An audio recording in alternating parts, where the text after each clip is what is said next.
Nous allons pouvoir aborder la troisième thématique de la journée sur les mesures d'accompagnement aux mobilités et au changement.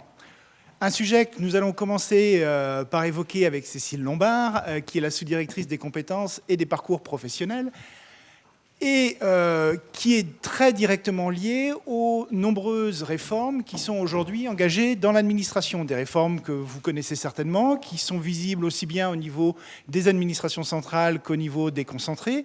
Et ces réformes, elles ont des impacts forts sur les agents. Concrètement, elles peuvent impliquer des mobilités fonctionnelles, des mobilités géographiques. Et très souvent, quand elles sont conduites, il y a déjà un certain nombre d'exemples, ce sont des réformes qui suscitent des inquiétudes. Des inquiétudes sur, par exemple, comment est-ce qu'il est possible de retrouver un poste derrière, quelle formation est-ce qu'on peut utiliser pour changer de métier, ou plus largement, quel accompagnement puis-je demander pour finalement faire en sorte que ces réformes ne soient pas subies, mais puissent devenir un parcours choisi. Alors, je vais laisser la parole à Cécile Lombard pour qu'elle puisse nous expliquer ce que la loi apporte sur ces questions. Bonjour à tous. Alors effectivement, la loi, elle apporte des nouveaux droits pour les agents qui sont concernés par des restructurations, mais je dirais pas seulement aux agents en fait. Ces nouveaux droits, ils vont aussi concerner les employeurs qui sont chargés de conduire ces restructurations. Et puis au-delà aussi, il me semble, il y a des garanties nouvelles offertes aux représentants du personnel dans le cadre de la consultation des instances. On en a un peu parlé tout à l'heure quand on a parlé du dialogue social. Mais ce qui est intéressant dans cette loi, c'est justement qu'elle vise autant les agents que les employeurs, que les représentants du personnel. Et à ce titre-là, je pense qu'on peut vraiment dire que la loi, elle crée vraiment un dispositif de sécurisation des transitions professionnelles. C'est le titre du décret sur les restructurations sur lesquelles on est en train de travailler. Et je pense que voilà, ce terme de sécurisation, c'est de la sécurisation effectivement pour tout le monde, puisque ce qui est prévu, au-delà de ce qui existe d'ores et déjà en matière indemnitaire notamment, et dont parlera mon collègue, puisque la loi n'a pas créé de dispositif nouveau en matière indemnitaire, il me semble. Mais bien sûr, ces dispositifs indemnitaires, ils vont être articulés avec les dispositifs créés par la loi. L'idée, c'est de créer, il me semble que c'est nouveau, un cadre global en matière d'accompagnement RH des mobilités liées aux restructurations. Donc effectivement, il y a un certain nombre d'outils qui sont créés par la loi et dont les modalités de mise en œuvre sont précisées dans le décret dont je suis en train de vous parler. Alors je vais vous les lister. Il y a un premier outil qui est peut-être pas dans le viseur de tout le monde, mais qui me paraît fondamental et qui est nouveau, c'est le droit à l'accompagnement des projets professionnels. Je crois que M. Clément, DRH, tout à l'heure l'a dit, c'est nouveau finalement, la nécessité pour les employeurs de mettre à disposition des agents qui sont a priori encore plus ceux qui sont concernés par une suppression d'emploi, de mettre à leur disposition des compétences en matière d'accompagnement des projets de mobilité, des projets professionnels. Là, il y aura une obligation dès lors qu'un ministère, un employeur a décidé de se prononcer, de se dire en restructuration, obligation de mettre en place un dispositif d'accompagnement dit personnalisé de ces projets professionnels pour que les agents puissent être reçus individuellement, recevoir un conseil éclairé et pour qu'on les aide dans leur projet de mobilité. Ce que j'ai pas dit au préalable, c'est que l'objectif au final de ce futur décret, c'est vraiment de mettre tout en œuvre pour qu'in fine, à l'issue de la période de restructuration, l'agent retrouve un emploi correspondant à son grade. C'est ça l'obligation des employeurs. Emmanuel, tu disais, mais qu'est-ce que je peux faire en tant qu'agent si mon emploi est supprimé ? C'est effectivement un sujet pour l'agent, mais c'est aussi une responsabilité de l'employeur de s'assurer que les agents y retrouvent un emploi correspondant à leur grade. Et comme l'a dit Monsieur Dussopt, l'idée est aussi, si possible, autant que possible, que l'agent retrouve un emploi dans son département d'origine, même si ce n'est pas une obligation pour l'agent s'il ne le souhaite pas. Donc, première chose, droit à l'accompagnement personnalisé du projet professionnel. Il y a également, dans le prolongement, un accès prioritaire à la formation.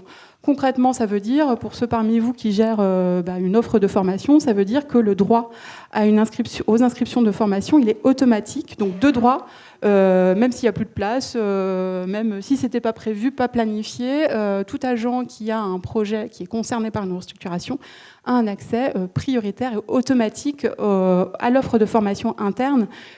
S'agissant de l'offre de formation externe, là, il y a des modalités à discuter et à mettre en œuvre au niveau de l'administration ou de l'établissement. Autre nouveauté qui a déjà été évoquée, c'est le congé de transition professionnelle. Alors le congé de transition professionnelle, donc c'est un nouveau dispositif de la formation tout au long de la vie qui concerne uniquement les agents qui sont concernés par une restructuration et qui a pour objet de les aider à changer de métier. Donc on est bien dans le cadre d'un changement de métier. C'est pour ça qu'il y a un dispositif très attractif en termes de rémunération, puisque ce qui s'est décidé, c'est un maintien total de la rémunération indiciaire et un maintien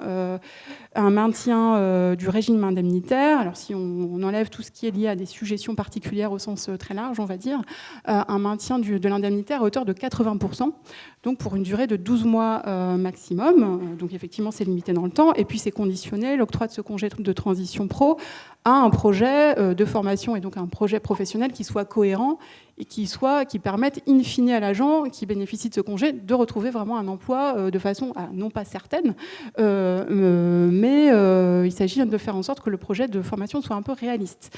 D'où effectivement cet encadrement très étroit du congé de transition professionnelle. Autre avancée très importante pour l'accompagnement des mobilités liées aux restructurations, c'est les priorités, c'est les nouvelles priorités, même super priorités d'affectation. En fait, ce qui est créé par la loi, c'est une priorité d'affectation pour les agents donc, concernés par une restructuration, sans qu'on parle forcément d'ailleurs de suppression d'emplois, c'est important de l'avoir en tête. Donc les agents qui sont dans le périmètre de la restructuration, ils sont prioritaires sur tout emploi vacant correspondant à leur grade, dans leur département ministériel, dans le département dans lequel se situe leur résidence administrative. Donc on maintient bien la responsabilité de l'employeur en matière de réaffectation des agents, c'est l'employeur qui doit les affecter. C'est-à-dire qu'il ne s'agit plus d'avoir, comme je crois que ça existe encore, des agents qui restent en suspens, sans affectation et sans mission précise pendant des mois, voire des années. Alors, ça n'était normalement déjà pas possible, mais là, la loi le confirme qu'un agent doit recevoir un agent correspondant à son grade, et donc que l'employeur a la responsabilité de l'affecter prioritairement. Et là, c'est bien une super priorité, c'est-à-dire que cette priorité, elle écrase aussi les priorités dites légales, travailleurs en situation de handicap, éloignement de conjoint. Là, on passe par-dessus, si j'ose dire, par-dessus ces agents-là, compte tenu des contraintes fortes qui s'imposent à ces agents. Si on ne trouve pas d'affectation dans le département ou si l'agent ne souhaite pas et souhaite du coup saisir l'occasion de cette restructuration pour avoir un autre projet professionnel, cet agent il bénéficie d'une priorité ou d'une super priorité d'affectation sur tout emploi dans le territoire national correspondant à son grade. Donc là aussi, s'il voit un poste qui l'intéresse dans telle ou telle région, il est accompagné pour pouvoir bénéficier d'une affectation en priorité sur ce poste, sachant que là aussi c'est pas automatique. Je reviens sur le sujet des LDG en matière de mobilité, c'est pas un droit automatique A, c'est un examen prioritaire de ces demandes d'affectation. Il n'y a jamais d'automaticité en matière d'affectation, de décision individuelle d'affectation. Et si l'employeur, in fine, n'arrive pas à redéployer l'agent, que ce soit au niveau national ou au niveau départemental, au sein du département ministériel, donc il y a un mécanisme tout à fait nouveau qui se met en place et qui préfigure, ou plutôt qui confirme, la dimension de plus en plus interministérielle de l'accompagnement des restructurations, c'est la possibilité pour l'agent concerné d'être affecté en dehors de son département ministériel d'origine, dans son département géographique, dans tout autre ministère, en fait, sur un emploi correspondant à son grade. Alors, si ça ne marche pas dans le département, on peut aller jusqu'à la région, mais pas au-delà. Et cette décision d'affectation, donc par exemple un agent de Bercy qui peut être affecté dans le périmètre du MTES, par exemple, dans tel ou tel département, dans ces cas-là, c'est le préfet qui a vocation à prononcer cette décision d'affectation. Donc au-delà du mécanisme purement juridique qui est prévu par la loi, l'idée, vous voyez bien, c'est ce que j'ai commencé à évoquer, c'est d'avoir une approche coordonnée au niveau interministériel en fait, de l'accompagnement des mobilités liées aux restructurations, puisqu'on voit bien un moment, notamment si on a des restructurations qui sont de plus en plus nombreuses, avec beaucoup de mobilité liée à ces restructurations, s'il n'y a pas de coordination interministérielle au niveau national et au niveau territorial, ça va devenir très compliqué. Donc c'est important effectivement d'introduire cette dimension interministérielle pour accompagner au mieux, de la façon la plus efficace possible, ces restructurations. D'où, c'est un point que je n'ai pas mentionné, mais qui me paraît important, d'où aussi le fait que dans la consultation en fait, du comité social ministériel, en l'occurrence sur les projets de restructuration, il y a une information au préalable en fait, de la DGAFP sur le projet d'arrêté en matière de restructuration, sur l'étude d'impact que vous serez amené à faire pour consulter votre comité social ministériel, justement parce qu'on a besoin de cette information et de cette vision interministérielle pour s'assurer de la cohérence globale en fait, de toutes les restructurations qui sont mises en œuvre. Donc là aussi, c'est une avancée, enfin pour nous c'est une avancée que vous verrez dans le décret qui devrait être publié, si tout se passe bien, d'ici la fin de l'année. Eh bien, merci beaucoup. Et donc, au-delà de ces mesures d'accompagnement aux mobilités, effectivement, et au changement, il y a aussi une autre mesure un peu spécifique de changement qui concerne effectivement le dispositif de rupture conventionnelle. La loi prévoit cette nouvelle disposition qui est fondée donc du coup effectivement sur l'accord mutuel entre l'agent et son administration. Et du coup, quels sont les agents qui sont concernés? Julia, si vous avez quelques éléments d'information. Alors peut-être, avant de parler du champ d'application de ce nouveau dispositif qu'est la rupture conventionnelle, vous dire quelques mots sur les principaux objectifs du dispositif. Il s'agit tout d'abord d'insuffler plus de souplesse dans la gestion des compétences au sein de la fonction publique, puisque la rupture conventionnelle permet effectivement de mettre fin à la relation de travail entre l'agent et son administration, selon des modalités dont ils conviennent, pour faire face à l'évolution des besoins de l'administration. D'autre part, il s'agit également de favoriser la fluidité des carrières entre l'emploi public et le secteur privé, et donc de permettre à l'agent contractuel, mais aussi aux fonctionnaires qui souhaiteraient prolonger sa carrière dans le secteur privé, se reconvertir, engager une seconde carrière, finalement de mettre un terme à son contrat sans avoir à démissionner, et donc de mettre un terme à sa relation de travail lorsqu'il est fonctionnaire avec l'administration. Enfin, il s'agit d'améliorer la gestion des fins de contrat ou d'engagement à servir, notamment parce que la rupture conventionnelle qui est sollicitée par l'agent ou décidée d'un commun accord avec l'administration est moins stigmatisante que le licenciement et ouvre droit aux mêmes garanties en termes d'indemnisation, on en parlera tout à l'heure, et de versement de l'allocation chômage. Si on en vient sur le champ d'application de ce nouveau dispositif, il s'agit en premier lieu d'un dispositif pérenne qui est créé par la loi de transformation de la fonction publique pour les agents contractuels en CDI, des 3 versants de la fonction publique, des ouvriers d'État mais aussi des praticiens hospitaliers. La rupture conventionnelle ne s'applique pas en revanche aux contractuels pendant leur période probatoire, en cas de licenciement ou de démission, ou bien lorsque les agents sont éligibles à une pension de retraite à taux plein. Donc en fait, il s'agit en fait de créer un nouveau cas de rupture de la relation contractuelle lorsque l'agent est en CDI. En second lieu, la loi précise également et crée en fait un dispositif expérimental, à la différence des agents contractuels, pour les fonctionnaires des 3 fonctions publiques, pour une durée de 6 ans. Donc cette expérimentation, la loi fixe son cadre temporel, puisqu'il s'agit, elle sera mise en œuvre à compter du 1er janvier 2020 et prendra fin en 2025. Là encore, la loi prévoit, le législateur a entendu exclure un certain nombre d'agents fonctionnaires titulaires, du champ d'application. Tout d'abord, les fonctionnaires stagiaires, également les fonctionnaires éligibles à une pension de retraite à taux plein.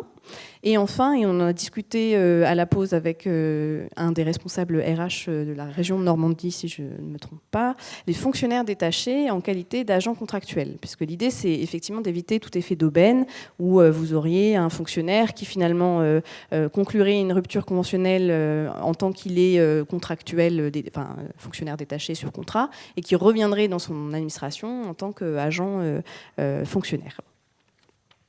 Alors, la rupture conventionnelle, notamment dans la fonction publique, c'est une mesure qui est très novatrice. Comment on peut s'assurer en fait du libre consentement des parties ?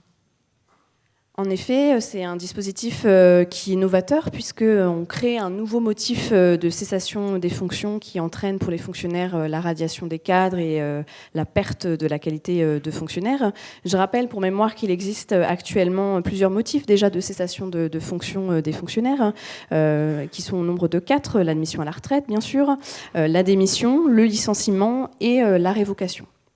S'agissant des contractuels, nous avons 2 cas de rupture de la relation de travail qui existent actuellement pour mettre fin à un contrat à durée indéterminée, que sont le licenciement et la démission. Donc la loi crée un nouveau cas de cessation des fonctions qui entraîne le versement d'une indemnité, on va en parler dans un instant, et qui ouvre droit au bénéfice des droits au chômage.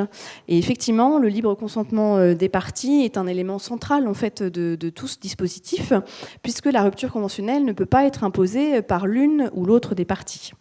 Et donc le projet de décret en Conseil d'État que nous sommes en train d'élaborer organise toute cette procédure de rupture conventionnelle avec un certain nombre de garanties, et j'en citerai 6. Tout d'abord, le projet de décret prévoit une formalisation par écrit du souhait de mettre fin à la relation de travail, qui peut être soit à l'initiative de l'agent, soit à l'initiative de l'administration. Deuxième point, vont être organisés un ou plusieurs entretiens au préalable pour s'accorder sur ce principe d'une rupture conventionnelle avec, et le décret le fixe plus particulièrement, obligation d'aborder certains éléments lors de l'entretien. D'abord, effectivement, savoir les raisons tant de l'agent que de l'administration, pourquoi l'agent souhaite partir, pourquoi l'administration souhaite mettre fin à la relation avec l'agent. D'autre part, la date envisagée de cessation définitive de fonction, le montant envisagé de l'indemnité, et aussi, et ça je pense que c'est un point fondamental à avoir en tête, notamment pour les futurs gestionnaires RH qui pratiqueront cette nouvelle procédure, les conséquences de la cessation de fonction. C'est-à-dire indiquer à l'agent que s'il souhaite effectivement partir, il part définitivement.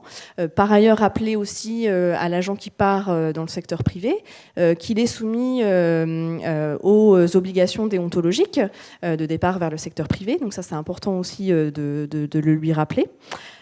Troisième garantie, qui est une garantie importante de notre point de vue, qui est la possibilité pour l'agent de se faire accompagner par un conseiller syndical durant la procédure, et notamment que ce conseiller syndical puisse participer et être présent plus exactement lors de l'entretien. Quatrième point, la signature d'une convention entre l'agent et l'administration qui matérialise l'accord finalement mutuel de rompre la relation de travail. Cinquième point, la possibilité d'exercer un droit de rétractation après la signature de la convention. Et le décret organise, et c'est la 6e garantie, plusieurs délais en fait à chacune de ces phases de procédure pour justement toujours permettre ce temps de réflexion important pour bien prendre la mesure des conséquences finalement de la rupture conventionnelle. Donc on instaure un délai entre la formalisation du souhait et la tenue du premier entretien, un délai entre l'entretien et la signature de la convention, et également ce délai de rétractation dont je vous parlais un instant après la signature de la convention. Et donc cette succession de délais finalement permet aussi d'élaborer, enfin de décider ensemble de la date de cessation définitive de fonction qui ne peut intervenir qu'à l'issue de la fin de ce délai de rétractation qui est possible. Merci beaucoup. Et là, du coup, la loi, elle prévoit quand même qu'un agent qui bénéficie d'une rupture conventionnelle touche une indemnité. Vous l'avez évoqué déjà tout à l'heure. Mais comment on fait pour éviter finalement l'effet d'aubaine et s'assurer que l'agent qui reçoit une indemnité de rupture ne revienne pas tout de suite dans la fonction publique ? Effectivement, c'est un point important puisqu'il s'agit d'éviter cet effet d'aubaine dont vous parliez. Donc le dispositif prévoit un remboursement de l'indemnité en cas de retour dans l'emploi public postérieurement à la conclusion d'une rupture conventionnelle. Alors tout ceci est enfermé dans certaines conditions, puisque l'agent qui aura perçu une indemnité de rupture conventionnelle sera tenu de rembourser cette somme s'il est recruté dans les 6 ans après avoir bénéficié bénéficier d'une rupture conventionnelle pour occuper un emploi au sein de l'administration avec laquelle il a convenu d'une rupture conventionnelle. Il aura un délai de 2 ans pour procéder au remboursement de l'indemnité perçue.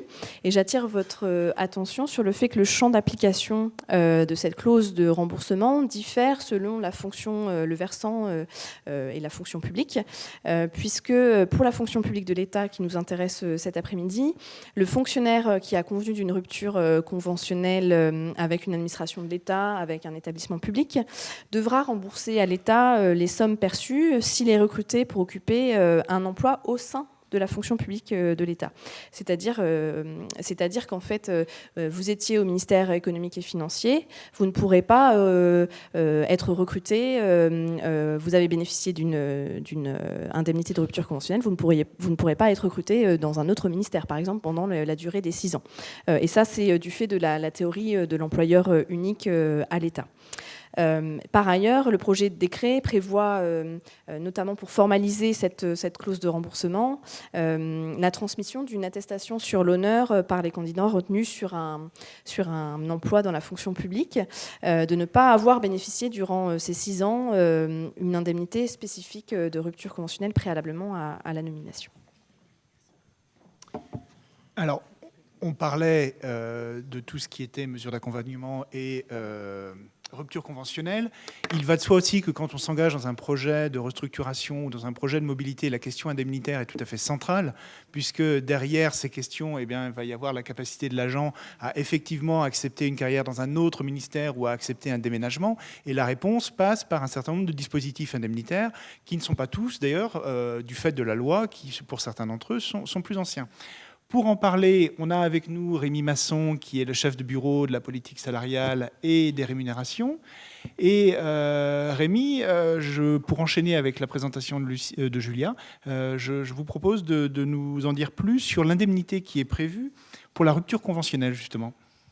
Donc, effectivement, un dispositif très nouveau qui donne lieu au versement d'une indemnité, dont les détails en fait, sont encore en cours de finalisation.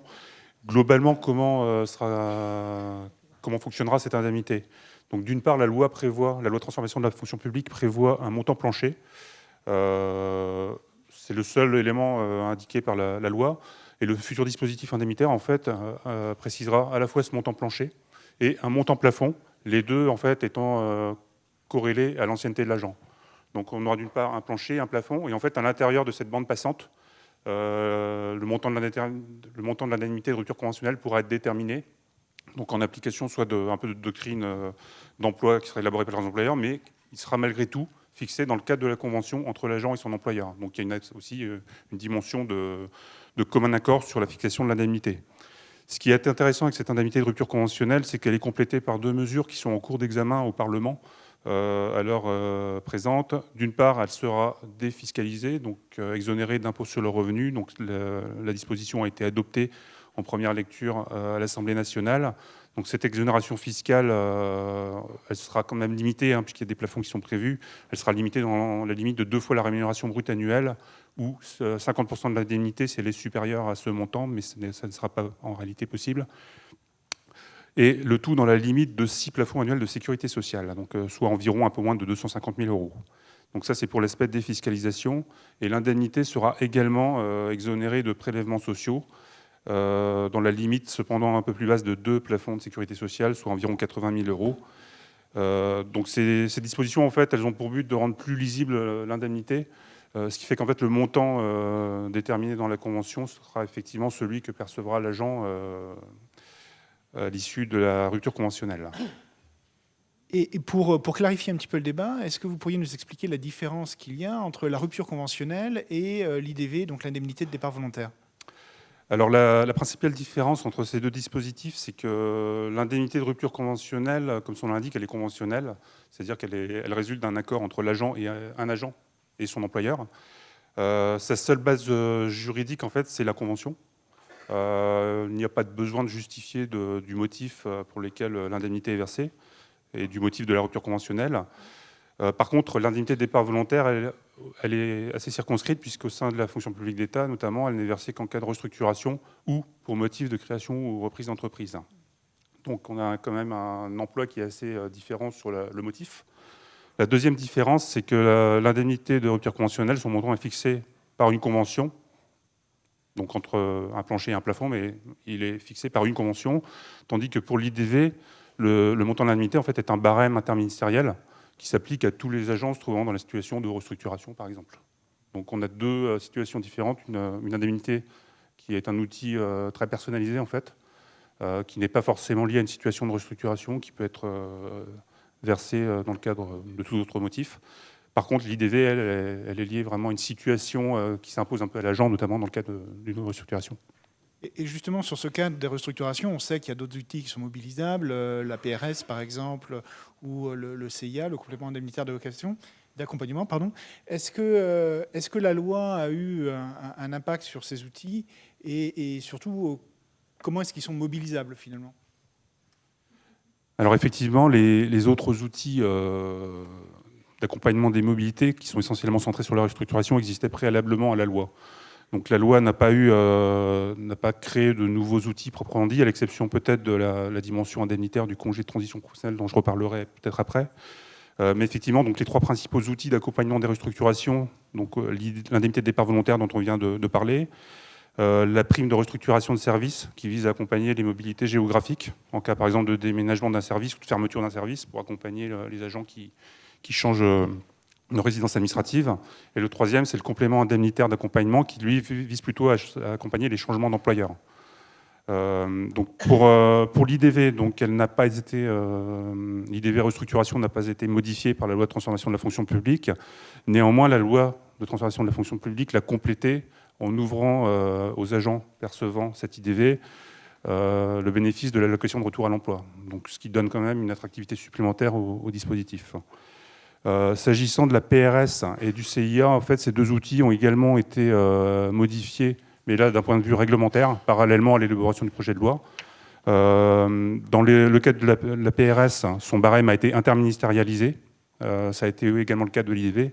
L'objectif étant de traiter de la même façon l'ensemble des agents qui sont en situation de restructuration, quel que soit leur ministère d'appartenance.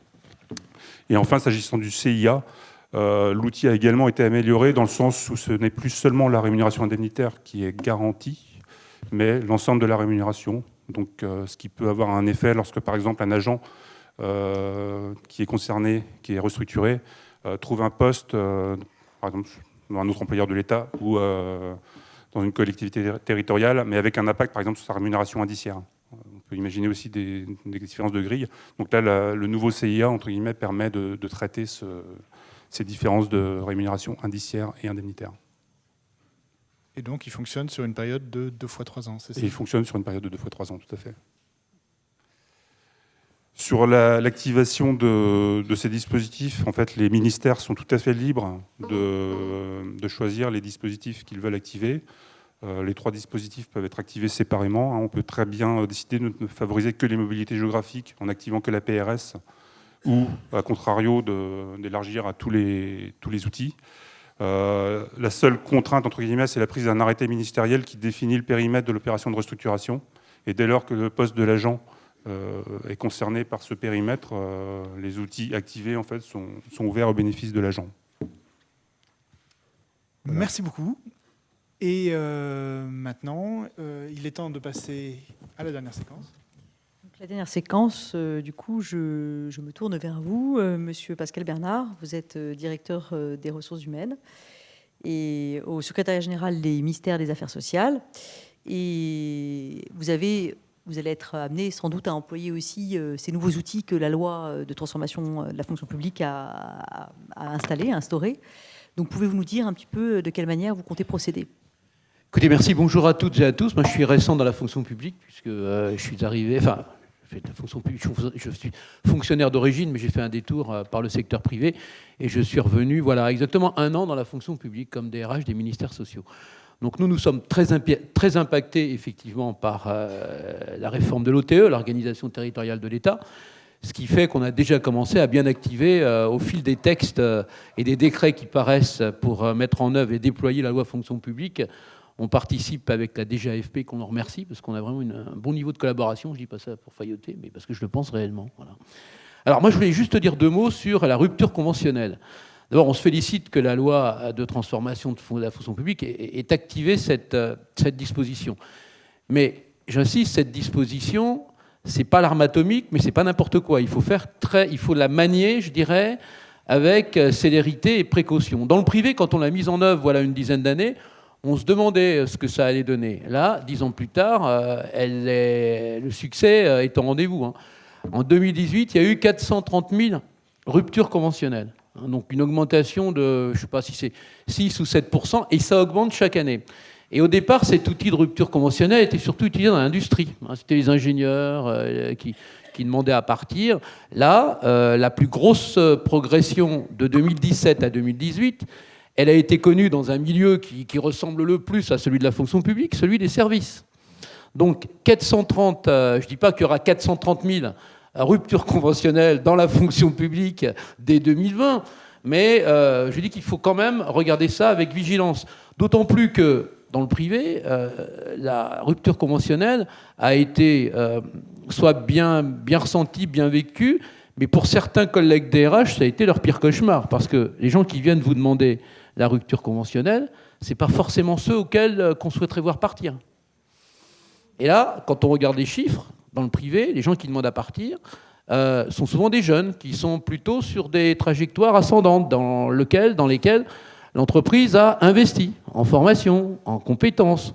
Donc vous, DRH ou gestionnaire RH, et en tout cas pour les ministères sociaux, on va le faire, on va essayer de définir une doctrine et un mode d'emploi de la rupture conventionnelle, parce que c'est très bien bordé juridiquement, ça va nous apporter une sécurité, mais il faut qu'on le borde, je dirais, d'un point de vue de GPEC et de ressources humaines, parce que si ce sont les éléments les plus prometteurs en phase ascensionnelle sur lesquels on a investi qui nous demandent à partir, quelque part, ça ne nous facilitera pas forcément la tâche. Donc vraiment, il y a une approche, et ça on l'aura avec nos gestionnaires RH des ministères sociaux, à avoir sur cette rupture conventionnelle. Ça nous obligera tous collectivement à être encore meilleurs d'un point de vue de la GPEC, pour prévenir, pour essayer de garder donc, les collègues qu'on ne souhaite pas forcément voir partir. Puis dans d'autres cas, je vous rassure, ça tombe très bien. Hein, voilà.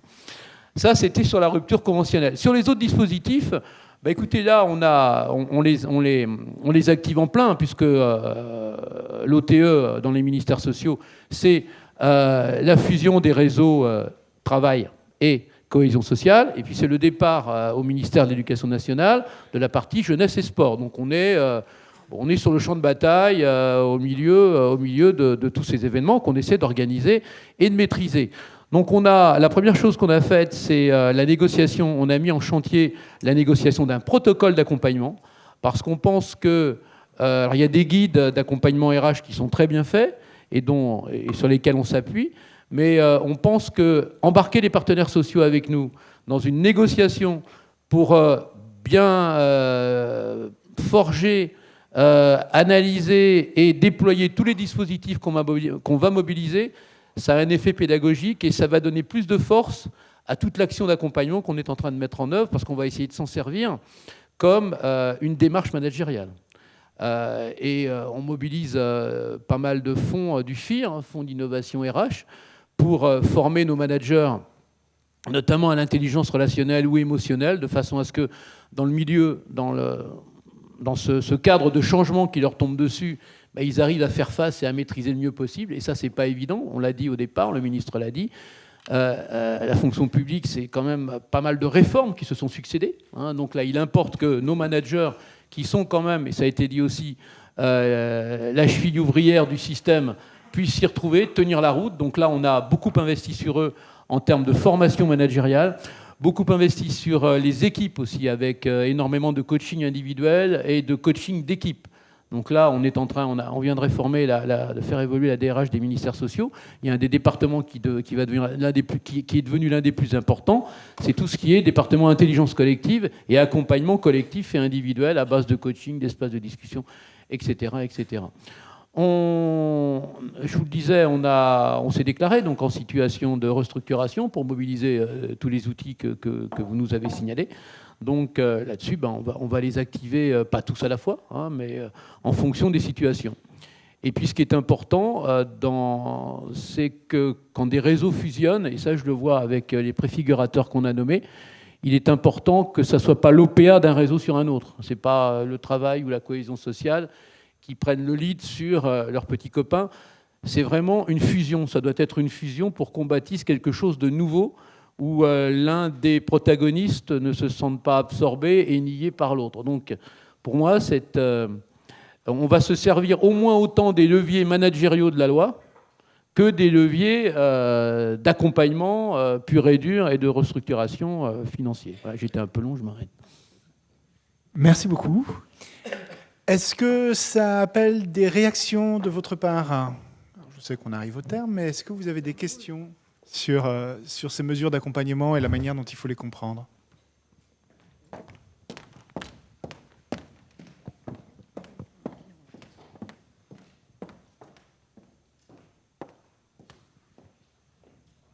Oui, rebonjour, je suis désolé de monopoliser le micro, c'est encore moi. Sur la rupture conventionnelle, tout à l'heure vous parliez du détachement entre guillemets sur contrat. Quid du détachement, j'allais dire classique, système de la double carrière? Alors peut-être que ma question est un peu naïve, mais qui prend l'initiative de la rupture conventionnelle si jamais elle est sollicitée par un agent? C'est l'organisme d'accueil ou l'organisme d'origine? C'est l'administration d'origine, non? D'accord, donc en fait il y a une remise à disposition, si je puis dire. Ok. En fait, il faut que l'agent mette fin à son détachement, retourne dans son ministère d'origine et ensuite conclue avec le ministère d'origine la rupture conventionnelle. D'accord. Si je puis abuser de la situation. Autre question, en droit privé, effectivement, on a bien compris qu'on avait tenté de copier-coller un système qui est éprouvé en droit privé. En droit privé, effectivement, il y a un système d'homologation par une instance voilà, qu'on ne retrouve pas forcément, d'après ce que j'ai lu dans les projets de décret, dans la version fonction publique. Qu'en est-il? Est-ce que c'est une volonté? Est-ce que c'est... C'est vrai que ça a fait partie des débats lorsque le projet de loi est passé au Conseil commun de la fonction publique. Ça a fait aussi partie du débat lors des débats parlementaires. Ouais. Et l'Assemblée de mémoire avait passé un amendement pour prévoir une procédure d'homologation qui a ensuite été supprimée par le Sénat. Donc elle ne figure pas, cette procédure d'homologation, dans la loi. Par ailleurs, je voudrais insister sur le fait que par rapport au secteur privé, la procédure d'homologation est prévue par les directs. Donc les directs homologuent une rupture conventionnelle entre un employeur privé et son salarié. Donc elle est extérieure quelque part au processus de rupture conventionnelle. Là où ça ne ferait pas forcément sens pour l'État ou pour les administrations, dans la mesure où l'administration est à la fois l'une des parties. Donc il n'y a pas forcément un intérêt à créer une procédure d'homologation qui serait un peu lourde à manier. Et par ailleurs, nous avons eu des échanges avec nos collègues de la DG, de la Direction générale du travail, qui nous disaient qu'effectivement, la vérification, l'homologation consistait à vérifier si les différentes étapes, c'était vraiment un contrôle formel. Est-ce que l'entretien a eu lieu? Est-ce qu'il y a bien signature d'une convention entre les deux parties? Donc, je ne dis pas que ça n'a pas d'intérêt. En revanche, c'était moins pertinent pour la fonction publique de dupliquer un système d'homologation.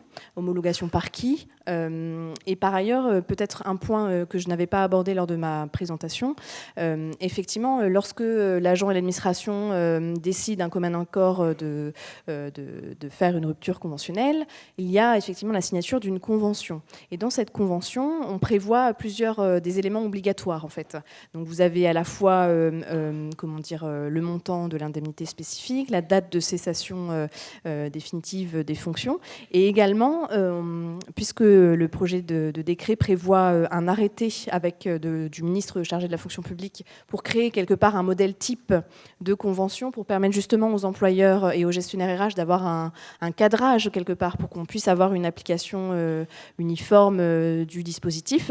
Et dans cette convention, on prévoit justement de bien distinguer les étapes, la date de l'entretien préalable, la date des entretiens s'il y en a eu plusieurs, le fait de savoir si un conseiller syndical était présent, et voilà. Donc, vous voyez, en fait, la convention permettra quelque part de formaliser tout le processus et toutes les garanties qu'on a déclinées tout à l'heure dans la présentation pour s'assurer qu'effectivement, on est bien sur un libre consentement des parties qui est fondamental.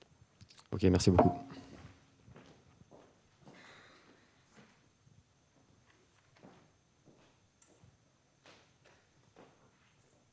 Une autre question peut-être? N'hésitez pas, on a vraiment encore un peu de temps pour le faire. Là, au premier rang, une question.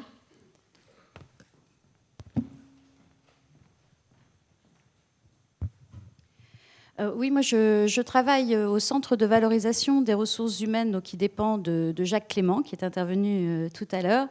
Et on accompagne donc les services et les agents sur les restructurations, pas que, hein, heureusement, mais beaucoup sur les restructurations, sur les projets professionnels des agents.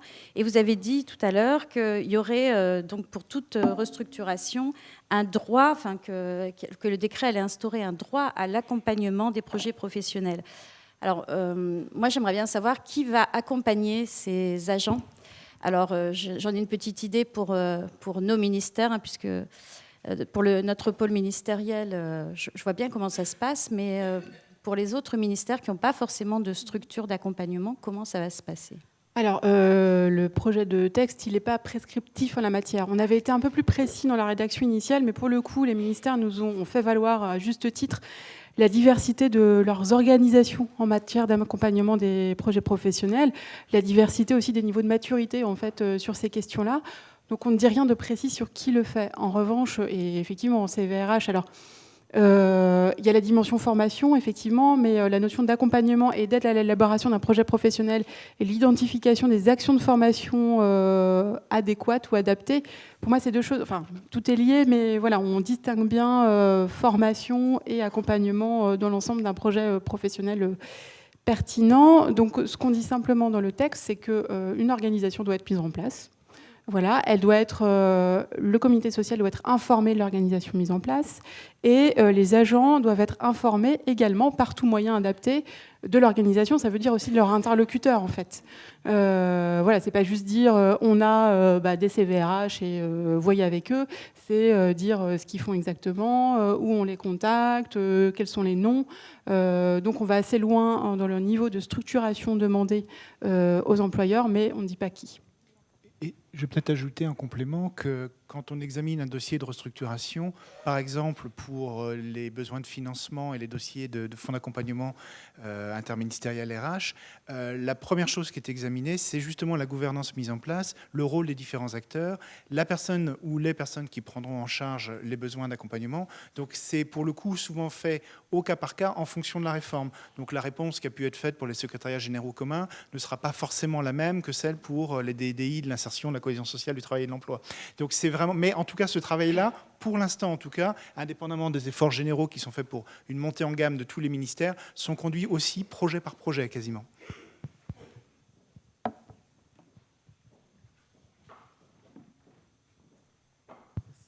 Une autre question peut-être ?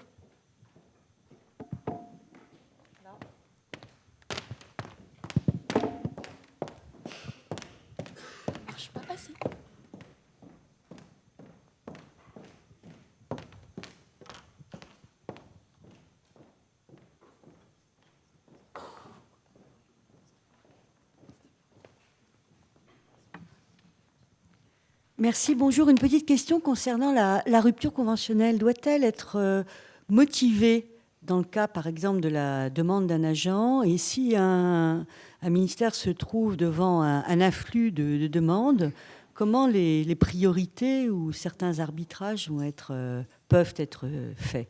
Merci. Alors forcément, dans l'échange entre l'administration et l'agent, lorsque la rupture conventionnelle sera à l'initiative de l'agent, l'administration s'intéressera à des motifs qui conduisent l'agent à demander cette cessation définitive de fonction. En revanche, le projet de décret ne prévoit pas en tant que tel une information obligatoire des motifs, mais ça fait partie en fait de l'échange au cours de l'entretien entre l'agent et l'administration.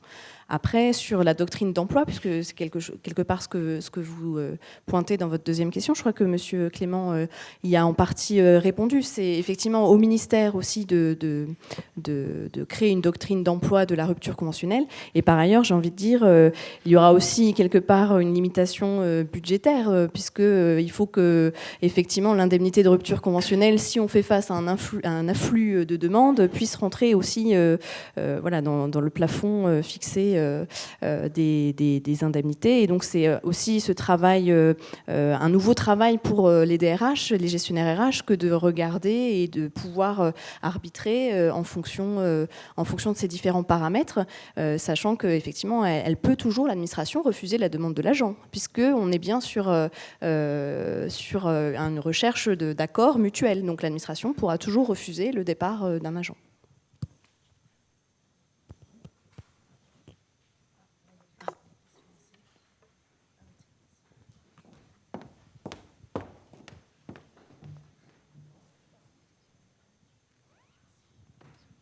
Bonjour.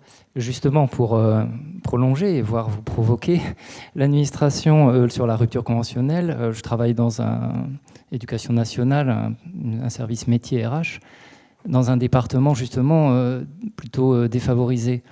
Vous dites que l'administration peut refuser. Bon, mais si elle le fait, donc c'est par écrit, ce sera motivé. La doctrine d'emploi n'est pas fixée, mais bon, je suppose que ce sera un écrit, avec les motifs de refus de l'administration, les délais voies de recours au verso, il y aura des recours. Alors peut-être que M. Bernard, la question est la suivante, peut-être que dans le privé, M. Bernard a un état de la jurisprudence, est-ce qu'il y a du contentieux sur des refus d'employeurs, de rupture conventionnelle, comment ça se résout?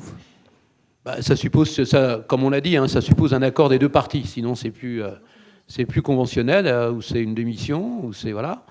Et l'employeur garde l'initiative d'accepter ou de refuser. Simplement, pour le climat interne et pour la cohésion de l'entité, du service, il est quand même conseillé de réfléchir à une prise de position commune et d'élaborer une doctrine commune, alors qui ne sera peut-être pas faite au niveau global de l'ensemble de l'État, mais il me semble qu'au niveau de chaque pôle ministériel, il serait bien de réfléchir à quelques règles simples qui puissent faire qu'on ne dise pas la rupture conventionnelle, chez moi, c'est un peu la tête du client. Et ça, c'est vraiment un travail de gestion prévisionnelle. Et il y a des entreprises qui disent attendez, moi, une rupture conventionnelle demandée par quelqu'un vis-à-vis duquel j'ai investi X euros dans les 5 dernières années en matière de formation, ça va être non, quoi. Ça ne va pas être possible. Sauf que quelqu'un qui se voit refuser une rupture conventionnelle, ça devient vite un élément qui se sent mal dans l'organisation et qui peut finalement se désengager. Et ça, le coût du désengagement dans nos organisations, publiques ou privées, il est énorme. Donc vraiment, cette rupture conventionnelle, ça me paraissait moins indispensable que la loi le reprenne, mais ça va supposer de notre part à tous, collectivement, d'avoir une approche à la fois collective et individuelle très fine de la gestion. Ça obligera quasiment à booster encore tout ce qu'on fait en termes de parcours individuel, de propositions et d'évolution personnelle dans nos entités. Alors je crois que pour répondre à votre question, la fameuse commission d'homologation, elle en refuse quand même certaines, et c'est pas rien. Je crois que je disais qu'il y avait 430 000 demandes de rupture conventionnelle. Je pense qu'il y en a 5 à 6% qui ne sont pas homologués chaque année. Enfin, je ne suis pas sûr de ce chiffre, mais je pense que c'est à peu près dans ces eaux-là. Si je peux juste... Je prends le micro qui est à ma disposition. Je suis là. Il y a aussi l'engagement à servir. De toute façon, quand on investit sur la formation d'un fonctionnaire, la rupture conventionnelle ne peut pas intervenir avant la fin de l'engagement à servir, j'imagine. Qui ne concerne pas tous les fonctionnaires, certes. Mais... Oui, alors effectivement, comme vous le rappelez, cet engagement à servir ne concerne pas tous les fonctionnaires. Et effectivement, dans le cadre des projets de texte en cours sur l'indemnité, il est prévu que cette indemnité ne s'appliquera pas si l'engagement à servir reste à courir pour le fonctionnaire concerné. Du coup, ça limite quand même les départs sur des agents sur lesquels on a investi pour former. Enfin, parce que c'est en général proportionnel à la formation qu'on a suivie. Après, il y a tout le reste des agents. Ouais. Une question, là, madame ? Vous avez évoqué les différentes positions à tenir au sein de chaque pôle ministériel. Je suis en poste au sein d'une DDI et bientôt concernée par le SG commun. Je m'inquiète un petit peu de ces ministères qui n'auraient pas forcément les mêmes positions dans leur ligne directrice de gestion ou dans leur gestion de la rupture conventionnelle. Est-ce que la DGAFP va essayer d'harmoniser au maximum ces prochains textes à venir? Merci. La DGFP, par définition, harmonise, en tout cas s'emploie à avoir une doctrine d'emploi commune à tous les ministères. Donc c'est l'objet d'ailleurs du projet de décret qui décline quand même la procédure de recrutement de manière assez détaillée. Et bien sûr, on est aussi dans une logique de diffusion, de guide, ensuite d'utilisation. Et on sera très vigilant sur un retour de ce dispositif pour veiller à ce qu'il n'y ait pas justement des applications disparates. Et pour compléter, s'agissant des LDG, je ne sais plus si mon collègue l'a évoqué, mais le projet de texte prévoit précisément en fait, que les LDG soient transmises à la DGAFP, qui donnera un avis en fait sur les LDG précisément dans ce souci, pas forcément d'harmonisation, mais de cohérence en fait au niveau interministériel. Donc voilà, alors le calendrier sur les DDI est effectivement pas tout à fait le même que celui de l'élaboration des LDG, mais effectivement il y a des travaux en cours pour peut-être que Emmanuel pourra compléter pour essayer de mettre en œuvre cette forme de cohérence au niveau interministériel. Mais effectivement, on va de plus en plus dans le sens d'un regard de la DGAFP sur ces politiques RH.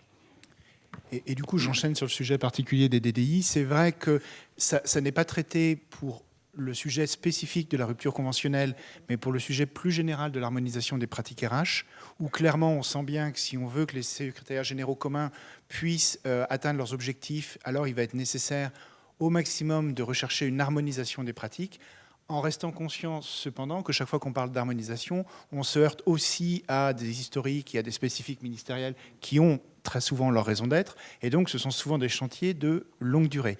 Donc c'est vrai que pour le coup, la gouvernance qui permet de travailler sur ce sujet, elle existe déjà, elle est déjà mobilisée parce que c'est un élément clé du succès des SGC, elle va s'intéresser aux ruptures conventionnelles, mais parmi d'autres sujets. Il nous reste le temps pour une dernière question. Si vous souhaitez encore intervenir, juste. Non, pas d'amateurs. Bon, alors je vous propose qu'on s'arrête peut-être 5 minutes, le temps de faire venir 5-10 minutes, le temps de faire venir notre dernier intervenant, qui est donc Vincent Domas, qui vient en tant que maître des requêtes au Conseil d'État faire une actualité juridique du droit à la fonction publique. Vous savez que les rencontres Vigie s'achèvent toujours par ce tour de piste un peu des dernières jurisprudences de l'année en matière de fonction publique. Donc je vous invite vraiment à rester pour écouter... Voilà ce tour de piste qui sera fait par un membre du Conseil d'État. Merci beaucoup.